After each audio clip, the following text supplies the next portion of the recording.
Hello friends, welcome है आपका इस वीडियो में जहां पे हम बात करने जा रहे हैं व्यू नाउ की बताई हुई लोकेशंस के बारे में कि व्यू नाउ के सर्वर्स कहां कहां पर पड़े हैं और वो लोकेशंस व्यू नाउ ने पब्लिकली बता रखी हैं ऑलरेडी। ये क्यों ज़रूरी है? ये इसलिए ज़रूरी है क्योंकि इन लोकेशंस की अभी तक ईडी ने बात नहीं की है। इन लोकेशंस के बारे में ईडी ने अभी तक ये नहीं बताया कि ईडी ने वहां पर जाकर के चेक किया या नहीं किया। अगर किया तो क्या वहां पे सर्वर मिले या नहीं मिले। और यही एक लास्ट होप है व्यू नाउ के इन्वेस्टर्स के लिए, आपके लिए, मेरे लिए,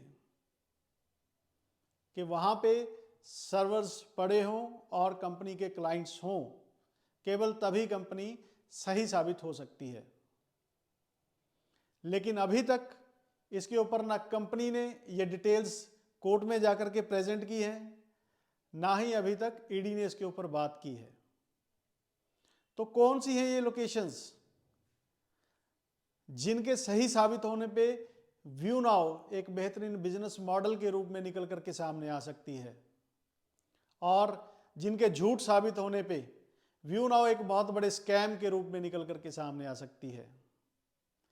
कौन सी ये लोकेशंस हैं, ये मैं आपको बताने जा रहा हूं।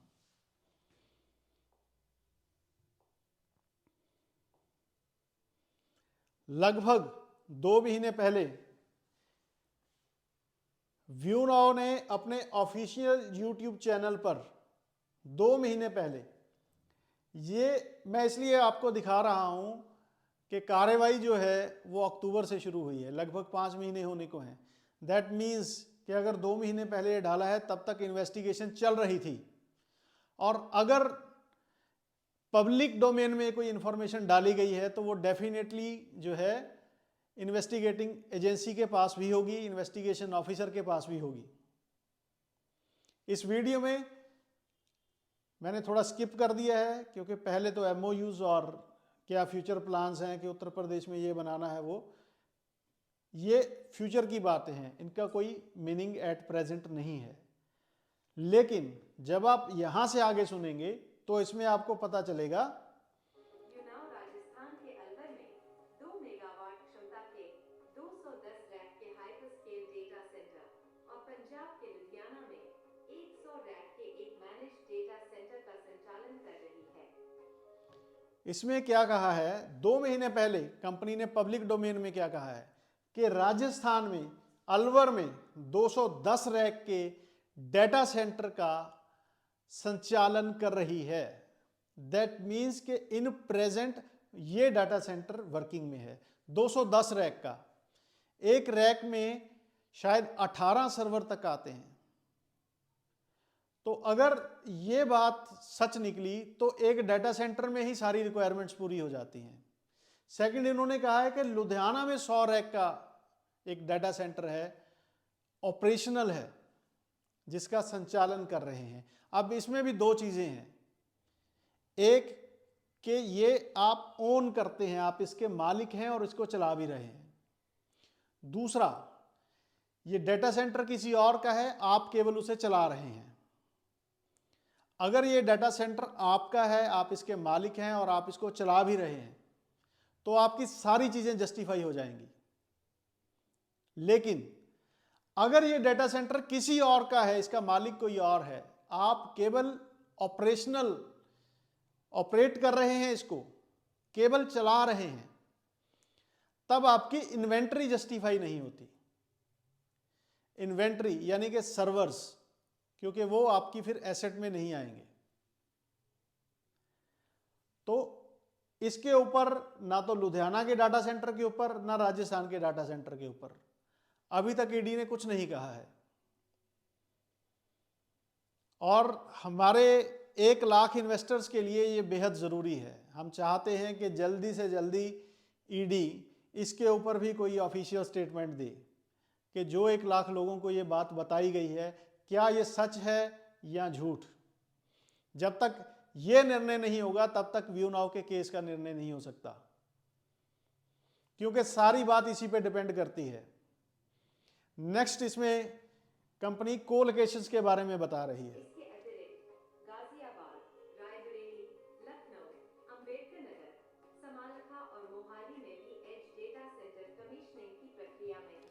अब इसमें इन्होंने क्या कहा है कि गाजियाबाद, रायबरेली, लखनऊ, अंबेडकर नगर, समालखा और मोहाली, इसमें एज डाटा सेंटर कमीशनिंग की प्रक्रिया में है कि अभी इंस्टॉल किए जा रहे हैं, वर्किंग में नहीं है।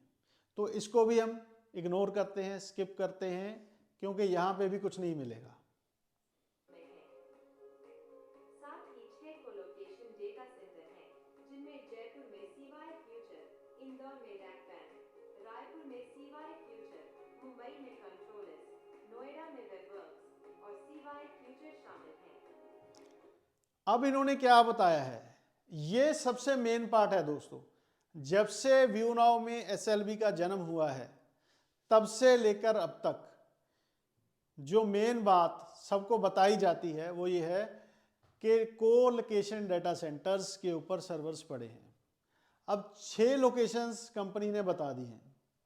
आज तक ईडी ने एक बार भी इनमें से किसी लोकेशन के बारे में कुछ नहीं कहा कि ईडी ने जाकर के इंस्पेक्ट किया कि कंपनी ने लोगों को बताया था कि इन को-लोकेशंस के ऊपर हमारे सर्वर पड़े हैं, हम यहाँ पे बिजनेस करते हैं, और जो लोगों को सर्वर दिए गए हैं, जिन सर्वर्स के, जिन पार्टिकल्स के मालिक लोग हैं, आप हैं, मैं हूं, वो यहाँ पे को-लोकेशन पे पड़े हैं।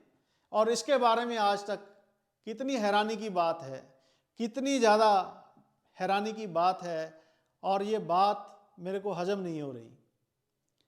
एक तरफ तो एजेंसी इतना बड़ा स्टेप ले रही है हम लोगों को प्रोटेक्ट करने के लिए, इन्वेस्टर्स को प्रोटेक्ट करने के लिए, इन्वेस्टर्स के पैसे को प्रोटेक्ट करने के लिए। दूसरी तरफ एक बार भी इन लोकेशंस के ऊपर अभी तक चेकिंग नहीं की गई है, क्योंकि अगर रेड्स की जाती तो वो प्रेस रिलीज में आती कि वहाँ पर जाकर के चेक किया गया और वहाँ पे कुछ मिला या नहीं मिला।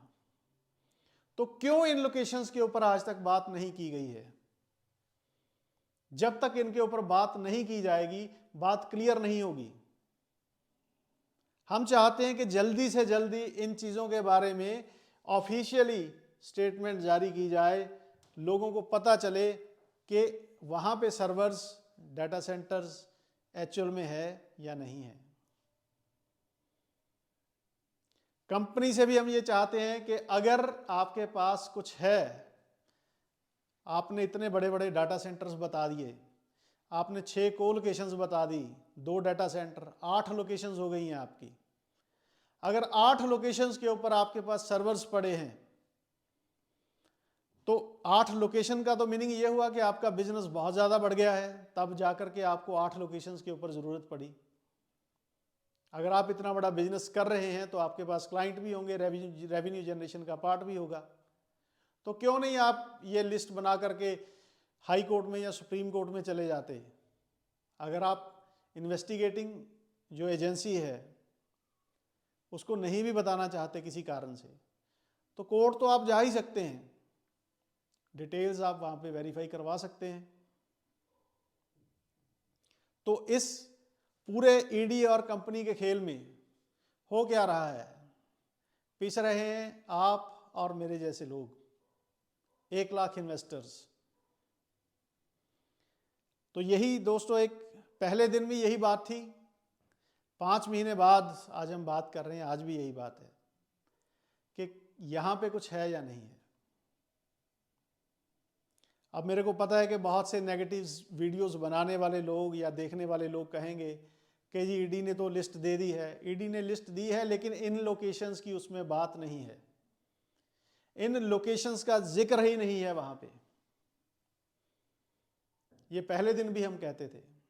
एज डाटा सेंटर्स की बात है, एज डाटा सेंटर तो हमें कभी बताया ही नहीं गया कि हमारा सर्वर एज डाटा सेंटर के ऊपर है, या हम में से कोई एज डाटा सेंटर का ऑनर है, या एज डाटा सेंटर में पड़े किसी सर्वर का ऑनर है। हमें तो ये बताया गया था कि हमारे सर्वर्स, हमारे पार्टिकल्स को-लोकेशंस पे पड़े हैं। को-लोकेशंस की लिस्ट कंपनी ने पब्लिक डोमेन में डाल दी। इन्वेस्टिगेशन चलते हुए, ड्यूरिंग इन्वेस्टिगेशन अगर कोई कंपनी ने स्टेप लिया है तो वो बहुत सोच समझ करके लिया होगा, तभी के तभी इस चीज़ को वेरीफाई कर देना चाहिए था। ईडी को इसके ऊपर भी क्लियर कर देना चाहिए था कि हम वहाँ पे गए और लोगों को ये चीज़ झूठ बोली गई। लेकिन अभी तक ईडी ने भी ये डिनाई नहीं किया है कि वहाँ पे कुछ नहीं है। तो इस उम्मीद के साथ कि जल्दी से जल्दी ईडी और कंपनी इस चीज़ को क्लियर करेंगे। ईडी पहले तो क्लियर करे, जाकर के चेक करे हमारे बिहाफ पे, इन्वेस्टर्स के बिहाफ पे, कि वहाँ पे कुछ है या नहीं, और उसकी एक प्रेस रिलीज दे कि वहाँ पे जाकर के हमने देखा और कंपनी के पास कोई सर्वर था या नहीं था, कम थे ज़्यादा थे, जैसे उन्होंने पहले एज डाटा सेंटर की डिटेल दी है। अगर ईडी ये चीज़ नहीं भी करती तब भी व्यू नाउ को तो ये चीज़ करनी ही चाहिए। अगर आपके पास है तो आप कोर्ट में जाइए, अपनी पूरी डिटेल दीजिए। अब आपके ना करने का क्या कारण है या ईडी के ना करने का क्या कारण है, ये हम आम इन्वेस्टर्स की समझ के बाहर है। तो हम सब इन्वेस्टर की ओर से कंपनी को और ईडी को ये रिक्वेस्ट है कि काइंडली इस चीज़ को क्लियर कर दीजिए, ताकि लोगों का जो है वो माइंड क्लियर हो सके कि वो आज किस जगह पे खड़े हैं, उस बिहाफ पे वो अपने जीवन के अगले फैसले या next decisions, next course of action decide कर सकें। इसी उम्मीद के साथ कि ईडी और कंपनी जल्दी इस चीज़ को क्लियर करेंगे, मैं आपसे विदा लेता हूं। मिलते हैं नेक्स्ट वीडियो में। Thank you.